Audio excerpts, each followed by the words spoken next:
নমস্কার বন্ধুরা, আজকের মোটিভেশনাল চ্যানেলে আমরা আলোচনা করব অতিরিক্ত ভালো হওয়া আপনাকে ফেলতে পারে শারীরিক ঝুঁকিতে।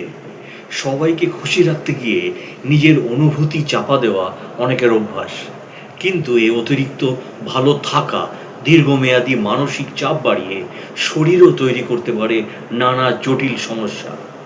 আমাদের সমাজে ভালো মানুষ হওয়া এক ধরনের প্রশংসার বিষয়, কিন্তু যখন এই ভালো থাকা বা সবাইকে খুশি রাখার প্রবণতা নিজের অনুভূতি চেপে রাখার অভ্যাসে পরিণত হয়, তখন তা শুধু মানসিক নয়, শারীরিক স্বাস্থ্যের উপরও গভীরভাবে প্রভাব ফেলতে পারে।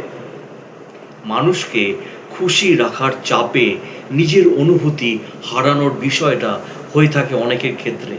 অনেকেই ছোটবেলা থেকে শিখে আসেন রাগ দেখানো যাবে না, না বলতে নেই, অন্যকে কষ্ট দেওয়া যাবে না। ফলে তারা নিজের ভেতরের যে রাগ, হতাশা বা কষ্ট চেপে রেখে সবসময় হাসি মুখে সব মেনে নেওয়ার চেষ্টা করেন। এই অভ্যাস ধীরে ধীরে পিপল প্লেজিং অথবা পিপল প্লেজারিং বা সবাইকে খুশি রাখার মানসিকতায় পরিণত হয়। কিন্তু সমস্যা হচ্ছে আমাদের শরীর মনের এই দমন করা অনুভূতিগুলো চুপচাপ মেনে নেয় না। যখন আপনি নিজের প্রকৃত অনুভূতি লুকিয়ে রাখেন, তখন শরীর এটাকে এক ধরনের চাপ বা স্ট্রেস হিসাবে ধরে। এই অবস্থায় শরীরের একটি গুরুত্বপূর্ণ সিস্টেম, হাইপোথ্যালামাস পিটুইটারি অড্রিনাল গ্রন্থি বা HPA অ্যাক্সিস নিয়মিত সক্রিয় থাকে। এই সিস্টেম থেকে ক্রমাগত নিঃসৃত হয় কর্টিসল বা অড্রেনালিন। তাই স্বল্প সময়ের জন্যে এই হরমোনগুলো উপকারী হলেও দীর্ঘদিন ধরে বেশি পরিমাণে থাকলে তার শরীরের ক্ষতি করতে শুরু করে, যা দীর্ঘমেয়াদী প্রভাব ভেতরে ভেতরে ক্ষয় করে এবং অতিরিক্ত স্ট্রেস হরমোন নিঃসৃত হয়। ফলে ইমিউনি সিস্টেম দুর্বল হয়ে পড়ে, শরীরে প্রদাহ বা ইনফ্লামেশন বাড়ে, যা কারণে কোষ এবং টিস্যুর ক্ষতি হয়। এই দীর্ঘমেয়াদী প্রভাবগুলো একসময় গুরুতর রোগের ঝুঁকি বাড়াতে পারে, বিশেষ করে অটো ইমিউনি রোগ। তাই অটো ইমিউনি রোগের ঝুঁকি বাড়ার কারণে শরীর নিজেরাই কোষের বিরুদ্ধে আক্রমণ করে। এর ফলে মাল্টিপল স্ক্লেরোসিস অথবা রিউমাটয়েড আর্থারাইটিস, লুপাস বা থাইরয়েড জনিত নানা সমস্যা দেখা দেয়।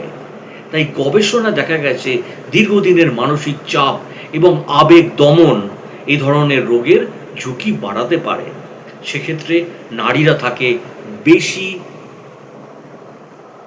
বেশি ঝুঁকিতে। পরিসংখ্যান বলছে অটো ইমিউনি রোগে আক্রান্তদের মধ্যে 80% হচ্ছে নারীরা।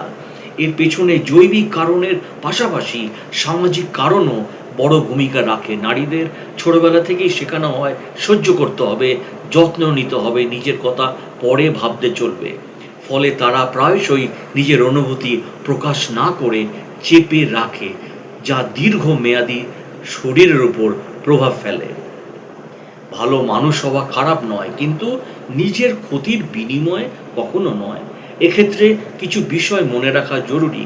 সেগুলি হলো, নিজের অনুভূতিকে স্বীকার করুন, প্রয়োজনে না বলতে শিখুন, রাগ বা কষ্ট স্বাস্থ্যকরভাবে প্রকাশ করুন, নিয়মিত বিশ্রাম এবং মানসিক যত্ন নিন, প্রয়োজনে কাউন্সেলিং বা থেরাপির সাহায্য নিন। অতিরিক্ত ভালো হওয়া যদি নিজের অস্তিত্বকে চেপে রাখার কারণ হয়ে দাঁড়ায়, তাহলে তা আর কোনো গুণ নয়, বরং সেটা নিজের ক্ষতি করা।